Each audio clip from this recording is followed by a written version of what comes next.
Iran પર 40 દિવસ લગાતાર હુમલાઓ કરવામાં આવ્યા, અનેક ચેતવણી આપવામાં આવી। આંતરરાષ્ટ્રીય યુદ્ધના અનેક નિયમો જે છે તે અમેરિકા દ્વારા ઉલ્લંઘવામાં આવ્યા, પરંતુ હવે એવું લાગી રહ્યું છે કે ટ્રમ્પ પર પણ આ મુદ્દે લગામ લગાવવામાં આવી શકે છે, કારણ કે યુએસ સંસદમાં તેના વિરુદ્ધ એક પ્રસ્તાવ લાવવામાં આવે તેવી સંભાવનાઓ હાલ જોવામાં આવી રહી છે।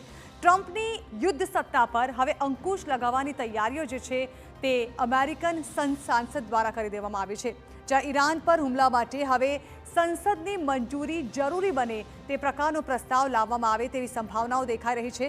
દેશ ખતરનાક વળાંક પર હોવાનું વિરોધ પક્ષના નેતા ચક શુમરનું કહેવું છે।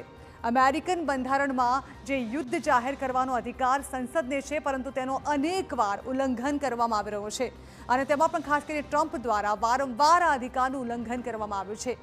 ટ્રમ્પે ઈરાનને પહેલા ઘણીવાર વિનાશની ખુલ્લી ધમકી પણ આપી છે, જે પણ આ નિયમના ખિલાફ હતી। ત્યારે હકીમ જેફરીઝે ટ્રમ્પ વલણને બેજવાબદાર ગણાવ્યું છે, એટલે કે ત્યાંના જે સાંસદો છે તે ટ્રમ્પના નિયમોને બેજવાબદાર ગણાવી રહ્યા છે, તેમની આ હરકતોને બેજવાબદાર ગણાવી રહ્યા છે। જોકે એક તરફ ટ્રમ્પની પાર્ટી એટલે કે રિપબ્લિકન જે છે તે બહુમતીમાં છે, તેની વચ્ચે આ પ્રસ્તાવ સંસદમાં પસાર કરીને પાસ કરાવવો તે એક મોટો સવાલ પણ છે અને પડકાર પણ છે, પરંતુ હવે જોવાનું એ રહેશે કે ખરેખર આ પ્રસ્તાવ લાવવામાં આવે છે। જો લાવવામાં આવશે તો બની શકે કે ટ્રમ્પના જે બેફામ નિર્ણયો લેવાની ક્ષમતા છે તેના પર લગામ આવી શકે।